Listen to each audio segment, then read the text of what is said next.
Have you ever watched the Harry Potter movies and thought, hang on a second, where's the other half of the book? Well, if you have, you're definitely not alone. The issue is that when it comes to adapting a book to a film format, a lot of moments have to be cut for time. However, when you look at an adaptation like Peter Jackson's Lord of the Rings trilogy, you think, why can't we just have extended editions for die-hard fans? Well, as it turns out, the first couple Harry Potter movies actually do have extended editions. Shocked? So was I. I couldn't believe it when I saw Peacock advertising extended versions on their streaming platform, as I had never known that they even existed. Although they add on just a few minutes to the film, they include some key moments that I'm sure you'll recognize from the book, and play important roles in the overall story. In this video, I took it upon myself to dig through these extended versions and analyze all of it for you, so you can relive some of these magical moments that you've probably never seen. And by the end of this video, we should be able to answer the most important questions.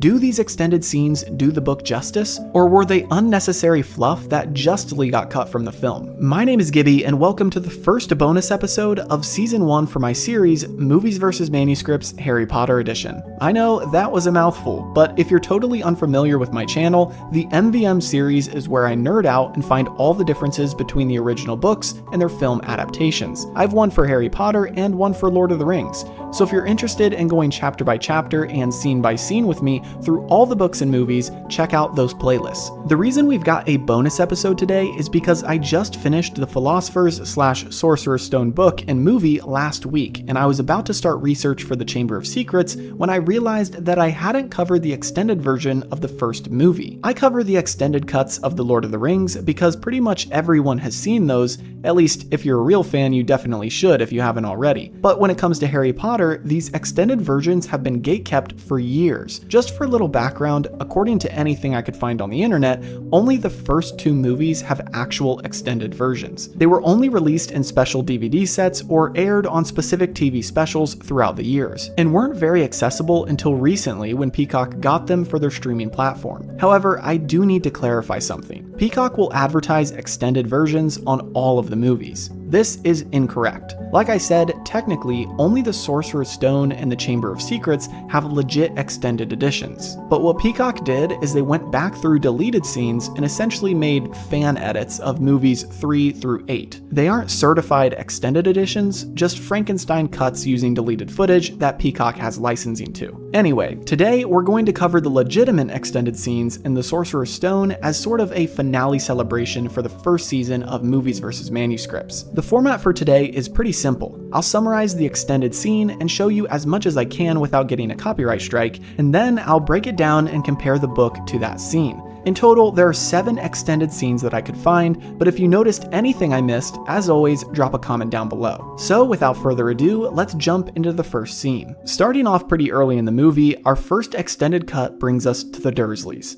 In the film, we see Harry getting shoved into his cupboard after the zoo trip, with Vernon saying there's no such thing as magic. The movie then cuts to an owl delivering Harry's Hogwarts letter and Harry collecting it in the hall. Something you might notice in this original version is that as Harry is walking the mail into the dining room, you can see Dudley wearing a strange uniform. Well, this isn't for no reason, as in the extended version, we get the full details of this moment. We see Dudley standing by the fireplace getting his picture taken, as his parents are proud of his accomplishment of getting into Smeltings, a private boarding school. Vernon also went to this school, and obviously they hold it in high regard. Harry walks in and sees what Dudley is wearing, and then remarks, "I won't have to wear that, will I?" Aunt Petunia then says of course not, as there's no way Harry would get into Smeltings. No, he'll be going to Stonewall High, the public school, along with the other Rugrats. We then see Petunia dyeing some of Dudley's old uniforms to a gray color for Harry to wear. Per usual, Harry never gets anything nice, and I am sure Dudley's outfit will barely fit him.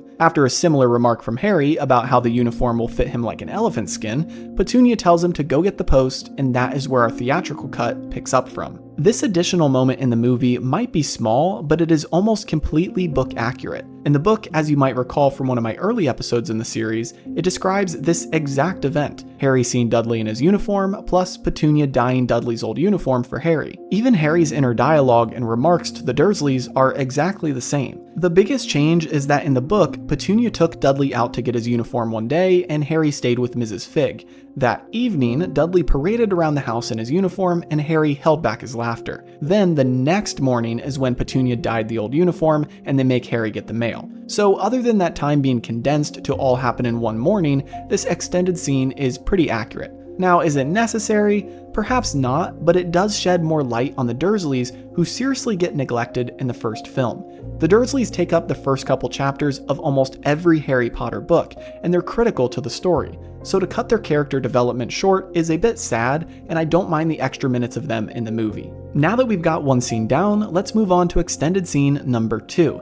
And guess what? This also has to do with the Dursleys. This one is much shorter and only adds a few seconds to the film, but it includes a key bit of context. You see, in the book, J.K. Rowling makes a point to describe in detail how strange the arrival of the letters were. Magical, even. She notes multiple ways in which the letters got to them as Vernon progressively boarded up their house and refused the usual post. In this short extended scene, we see an exact moment from the book in which Petunia is cracking eggs and lo and behold, a letter is inside one of them. Like I said, this is short and sweet, but really shows how the Dursleys weren't crazy for reacting the way they did. For a Muggle family, I am sure seeing something like this would freak them out, and rightly so. Because this scene only adds about an extra 20 seconds to the film, I'm not sure why they cut it. Next, scene 3 brings us to Hagrid and Harry making their way to Diagon Alley. I talked about this a little in episode 4 of my series, but let's unpack it again as it sort of is a plot hole in the overall story. In this extended scene, we see Hagrid and Harry on the London Underground as they travel to the Leaky Cauldron. Harry is reading through his letter, which lists out his essential school items, and he comes upon a pair of dragon hide gloves. He then asks Hagrid if they come from a real dragon. Hagrid then remarks that he's always wanted a dragon, and he gets a strange look from the Muggle woman sitting next to him. This is a short scene, but it plays an important role later on.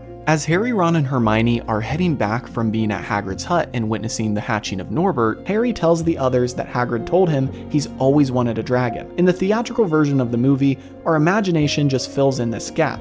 But in this cut, it actually is a callback to this scene, which we get to see. In the book, it's just barely different from this extended cut, as Hagrid mentions dragons not because of the gloves, but because of Gringotts. As Harry asks about money and Gringotts, Hagrid mentions that the deep vaults are guarded by dragons, and Harry asks him if he's being serious. Hagrid then says yes, and that he always has wanted a dragon. Either way, I don't mind how they portrayed it in this scene, and I wish they would have kept it in the film. See a common theme here? Since these scenes only add a couple minutes, you're probably going to find me vouching for all of them to be kept in. Now let's move on to the 4th scene, and talk about our first encounter with Snape. Once again, this is something I briefly mentioned in episode 7 of my series, and it has to do with a massive portion of Harry's first potions class that was completely cut from the film. Here's what they show in the extended version. After Harry answers Snape's unnecessary questions, he gets sassy and tells Snape to try Hermione, who at this point is nearly jumping out of her chair.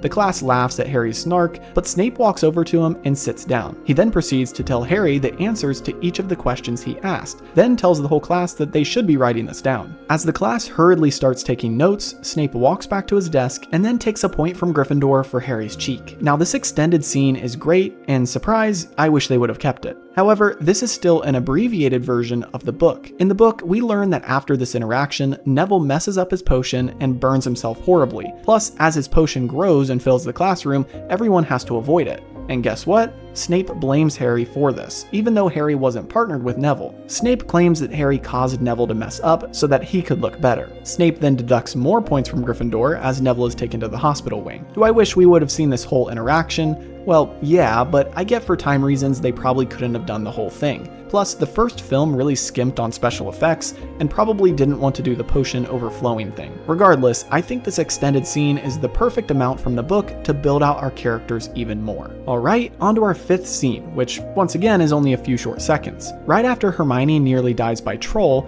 and Harry and Ron save the day, we get a brief conversation as they head back down the hall to their dorms. Harry thanks Hermione for taking the blame back there, as if you recall, Hermione told McGonagall that she was the one who went after the troll. Ron then remarks that he thinks she should be thanking them as they did just save her life. But Harry reminds Ron that the only reason they saved her life was because Ron insulted her. Then Ron ends it off by saying, "What are friends for?" and Hermione smiles. This is a sweet moment which is similar to the book. It is kind of the official moment that the trio becomes friends. It is implied in the movie, but I like that in this short moment we actually hear Ron, who is most annoyed by Hermione, call her a friend. In the book, the only difference is that Ron complains about the lack of points, saying that they should have gotten more than 5 points for taking on a troll. That part is definitely not as necessary as the friendship line, so I'm fine with how they did it in this extended scene. Once again, as it is literally only about 10 seconds, I don't get why they cut it. Next, we have our second to last scene, which is a bit longer. It is a moment in which we actually get some well-deserved wisdom from Ron. Makes sense why they cut it, right? Well, in this extended scene, they pull inspiration directly from the book,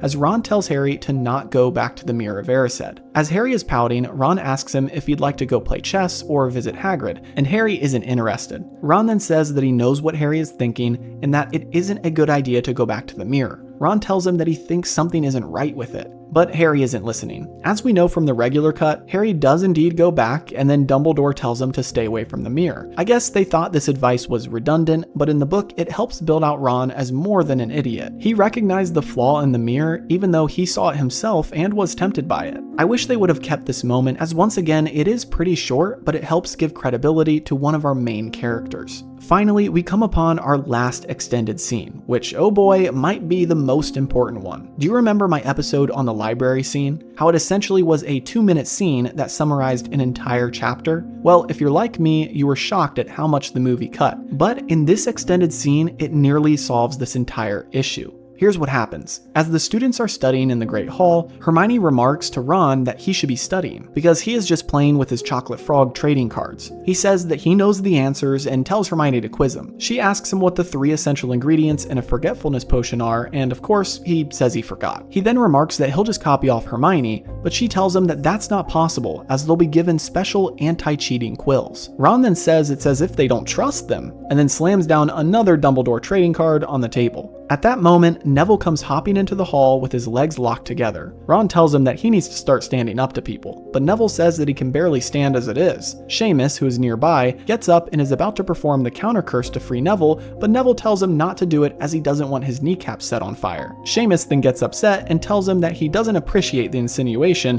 and points out that his eyebrows have grown back. But as he storms off, he reveals a bald patch on the back of his head. Then Harry suddenly exclaims that he found something and hands Dumbledore's collecting card to Ron. Ron then reads the back and they realize that it says Dumbledore is known for his work with Nicholas Flamel. Hermione, who just had a light bulb moment because of this, then tells them to follow her, and it cuts to the library scene that we get in the regular version of the movie. Okay, let's slow down here and really analyze this, as this is extremely impactful. First, let me point out all the references to the book. First, they're studying for exams. This is seriously omitted in the film, but the book makes a point to emphasize how important the exams were. After all, if they fail, they can't go back to Hogwarts. Second, along with the exams, we have deep references that appear later in the book. Things like the bewitched anti-cheating quills and the forgetfulness potion question Hermione asks Ron. As it turns out, that is the exact potion that Snape has them make for their final exam. Third, Neville appears with his legs locked. This happens in the book, but I'll explain a key difference here in a moment. Our fourth and last reference to the book is Harry finding out who Nicholas Flamel is.